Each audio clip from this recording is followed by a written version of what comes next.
Pai, obrigado, Senhor, pela vida, pelo livramento, por ter nos cuidado com vida e saúde. Obrigado, nosso Deus, pelo ar que respiramos, pelo fôlego de vida, pelo pão de cada dia que nunca deixou faltar em nossas mesas, porque Tu és fiel. Mesmo que ainda não merecemos, a Tua fidelidade nos alcança. A Tua força é que nos faz estar de pé a cada novo dia. E é por isso que nós te louvamos. Grande és Tu, Senhor, dos céus e da terra. Não há Deus como Tu. Louvado seja Teu santo nome, para sempre. Amém. Eu salvo a igreja com a paz de Deus, o amor de Jesus Cristo e a comunhão do Espírito Santo. Nossa quarta hoje foi composta pela quarta dos adolescentes. E o meu sermão tem como título: Você, herói na sua geração. Existem super-heróis? Sim ou não? Não precisa responder. Ao longo dessa série, você ouviu sobre muitos homens de carne e osso que confiaram em Deus e fizeram e viveram coisas extraordinárias. Como fala Hebreu, a natureza da fé. Ora, a fé é a certeza das coisas que se esperam, a convicção de fatos e das coisas que não se veem. Como Abel ofereceu um sacrifício a Deus mais excelente do que Caim, pela fé Enoque foi levado a fim de não aprovar a morte. Pela fé Noé, respeitando as ordens de Deus, construiu a arca. Em janeiro de 2020, a cidade de Belo Horizonte foi atingida por fortes chuvas que causaram enchentes e enxurradas em várias partes da cidade. As ruas se transformaram em rios turbulentos, pegando muitos moradores de surpresa e colocando suas vidas em perigo. Rafael Souza, um eletricista de 32 anos, estava voltando da sua casa após um longo dia de trabalho. Enquanto dirigia por uma rua estreita no bairro de Santa Teresa, ele percebeu uma mãe e sua filha pequena, de aproximadamente 5 anos, presa em um carro que estava sendo arrastada pela correnteza da enxurrada. A água subia rapidamente e a situação tornava cada vez mais perigosa. Sem hesitar, Rafael estacionou seu carro em um local seguro e correu em direção ao carro submerso. A mãe, desesperada, tentava abrir a porta do carro, mas a força da água tornava impossível qualquer movimento. A menina chorava em pânico. Rafael, sem pensar 2 vezes, entrou na água gelada e turbulenta. Com muita dificuldade, usando toda a sua força, e conseguiu abrir a porta do carro. Primeiro, ele tirou a criança que tinha aproximadamente 5 anos. Mesmo nas dificuldades, ele conseguiu tirar a criança. E depois ele voltou para buscar a mãe que estava dentro do carro. E pela graça de Deus, não aconteceu nada, mas elas foram levadas ao hospital próximo para tratamento de hipotermia e pequenos ferimentos. A coragem desse homem podia se nos mostrar hoje em nossa sociedade. Por que não fazemos isso? Ele, não sabemos a religião dele, ele não pensou 2 vezes em será que eu salvo, será que eu não salvo? Não. Ele foi lá e acreditou que podia fazer. Ele foi lá e salvou a vida de 2 pessoas que estavam correndo risco. E pela graça de Deus, nada aconteceu. Convido a igreja para abrir juntos a Bíblia no livro de Hebreus, capítulo 12, versículo 1. Esse texto vem falando sobre Jesus, o autor e consumador da fé, de acordo com o texto que vem abordando esse assunto.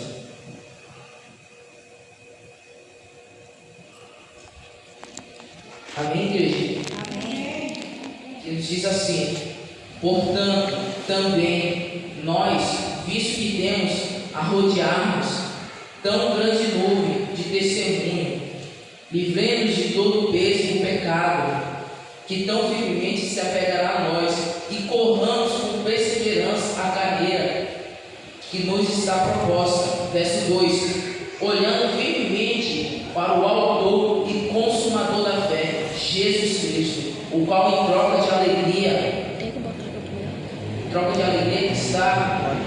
que estava proposta, suportou a cruz sem se importar com a vergonha, e agora está sentado à direita do trono de Deus. Esse verso vem abordando sobre a exortação dos cristãos a correr a corrida da fé com perseverança, livrando-se de todo fardo, de todo pecado, para manter nossos olhos fixos em Jesus, que é nosso autor e consumador da fé. Ou seja, de acordo com esse versículo, devemos correr, mas não correr uma corrida maratona, correr para alcançar a fé com perseverança e focar fixamente nossos olhos no autor e consumador da fé, que é Jesus Cristo. Pois as palavras convencem, mas o exemplo arrasta. Você já deve ter ouvido essa frase: na vida estamos cercados de exemplos. Na conclusão da galeria da fé de Hebreus 11, o apóstolo Paulo começa dizendo: portanto, como se quisesse dizer que já eles venceram e agora é com vocês. Veja o exemplo deles, o caminho que já foi percorrido e dá certo.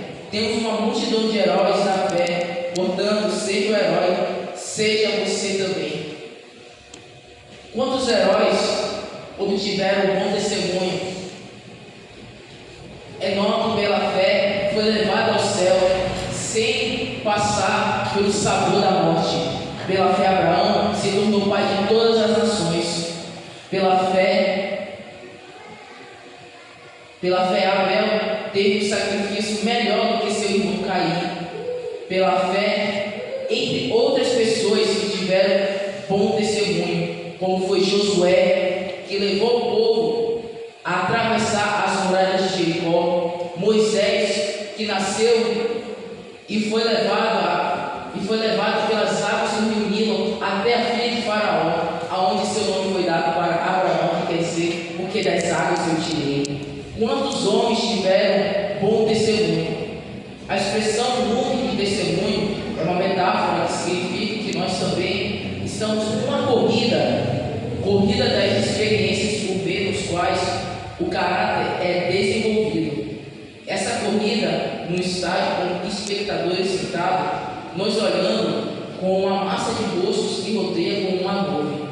Aqui as testemunhas são os heróis da fé de Hebreus 11, que apesar das dificuldades e obstáculos para completar a carreira, eles confiaram e venceram. Portanto, é como se quisesse dizer: confie e vença, você também. Deus deixa você tirar a âncora. Você já viu a âncora de um barco?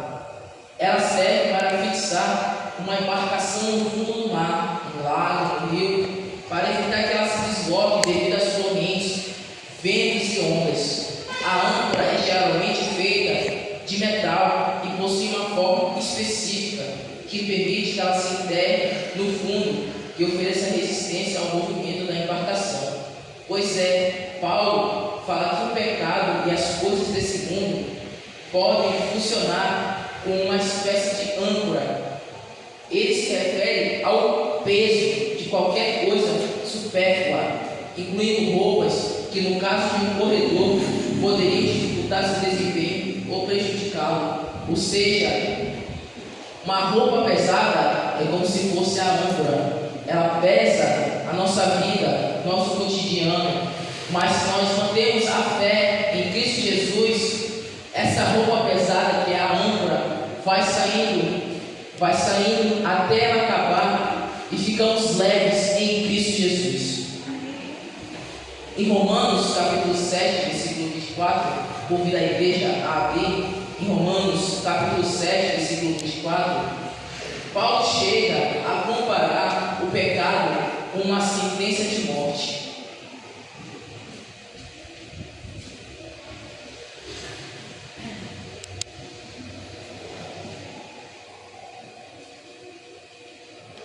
Amém, igreja? Amém.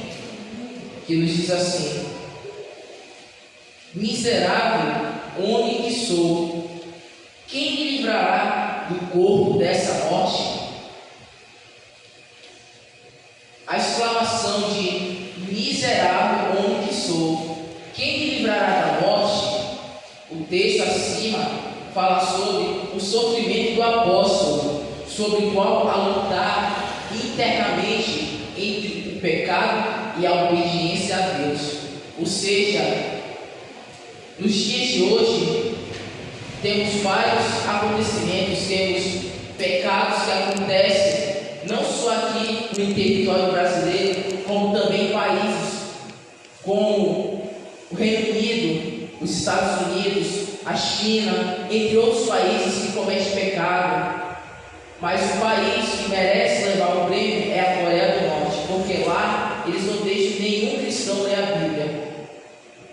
Mas aproveitamos esse tempo porque não somos a Coreia do Norte, somos do Brasil e podemos aproveitar esse período de tempo, porque o tempo está próximo, o tempo está chegando. Se prepara cada um de nós, porque o dia que Jesus está voltando está chegando cada vez mais perto.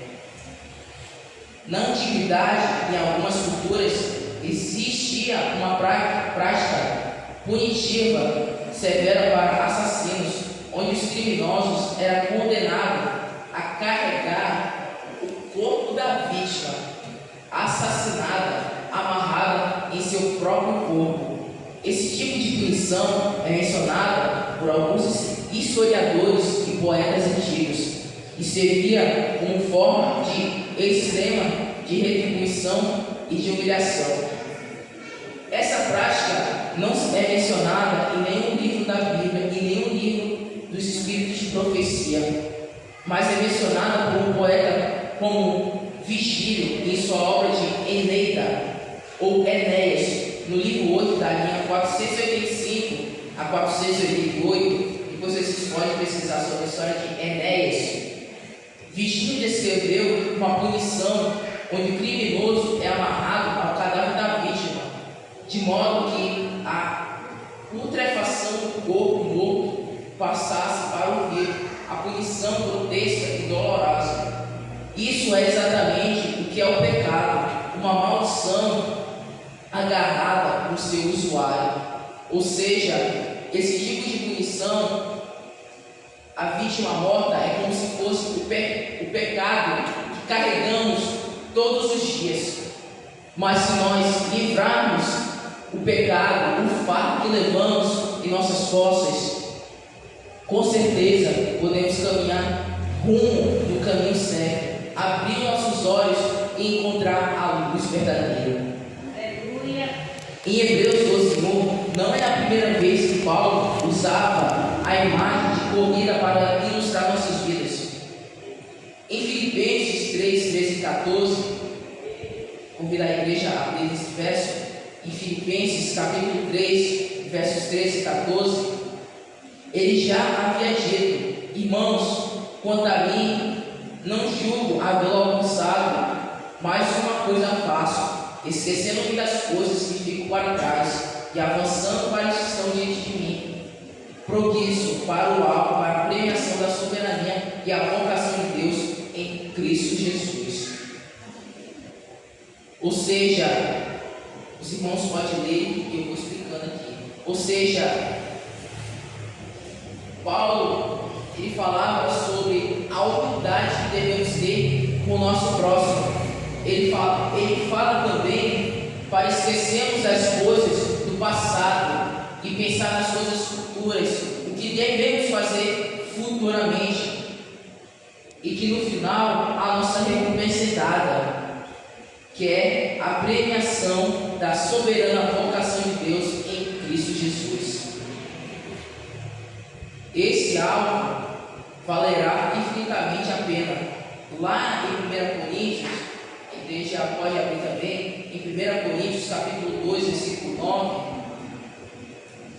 ele já havia mesmo comentado que nem olhos viram, nem ouvidos virão, nem jamais qualquer coisa foi dada penetrou em coração humano o que Deus tem preparado para aqueles que o amam. E o próprio Senhor Jesus advertiu: de que adianta uma pessoa ganhar o mundo inteiro se vier a perder-se ou por causar dano de si mesma, como diz Lucas 9:25. Que possamos perder tudo. Podemos perder a nossa casa, podemos perder nosso dinheiro, nosso carro, nossa viagem planejada, podemos perder tudo, menos uma coisa que não devemos perder pelo resto de nossas vidas: a fé. Pois se perdemos a fé em Deus, perdemos Deus. Se perdemos Deus, perdemos o céu e consequentemente perdemos tudo. Aleluia! Diante disso, o que faremos? Deus nos chama a deixar de lado todas as âncoras que nos prendem, sejam elas pecados, medos, preocupações, e Ele nos convida a confiar nele e seguir em frente com fé e determinação, assim como a história de Rafael, que arriscou sua vida para salvar a vida daquelas duas pessoas que estavam presas dentro daquele carro. Somos chamados a sacrificar nosso conforto e abrir mão de tudo que nos impede de alcançar o propósito de Deus para nossas vidas. Não deixemos nada que nos impeça de alcançar esse prêmio, que possamos renunciar tudo, exceto a nossa fé em Deus. Convido a Maísa para louvar nosso Deus e que durante o hino você possa meditar na letra da canção. Amém. Amém.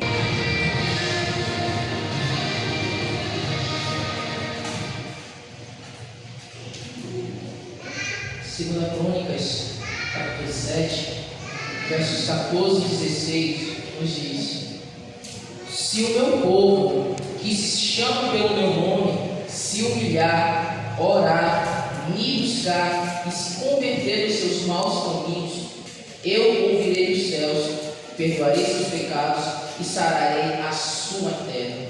Os meus olhos estarão abertos, os meus ouvidos estarão atentos à oração que se fizer neste lugar, porque eu escolhi e santifiquei esse templo, para que nele esteja o meu nome para sempre. Os meus olhos, o meu coração estarão ali todos os dias. Amém. Amém. Você tem o desejo de conhecer Deus quando subimos juntos para a Canaã celestial? Amém. Vamos orar. Obrigado, meu Deus, por mais um dia de serviço. Obrigado por cada irmão, cada irmã que está aqui presente na sua Santa Casa de Oração. Que o Senhor possa abençoá-los, abençoar desde o mais moço até o mais velho. Que o Senhor possa derramar a porção dobrada do seu Santo Espírito, assim como o Senhor fez com Eliseu. Que o Senhor possa nos ungir nossa cabeça com óleo, assim como foi os reis de Israel. Que o Senhor possa transbordar o seu cálice sobre a vida de cada um de nós. Que o Senhor possa nos moldar, nos transformar o nosso coração de pedra em um coração de carne. Não nos deixes cair em tentação, mas livra-nos do mal, porque é o teu reino, o poder e a glória para todos sempre. Amém. Amém. Que a graça de Deus, o amor de Jesus Cristo e a comunhão do Espírito Santo esteja com cada um de nós.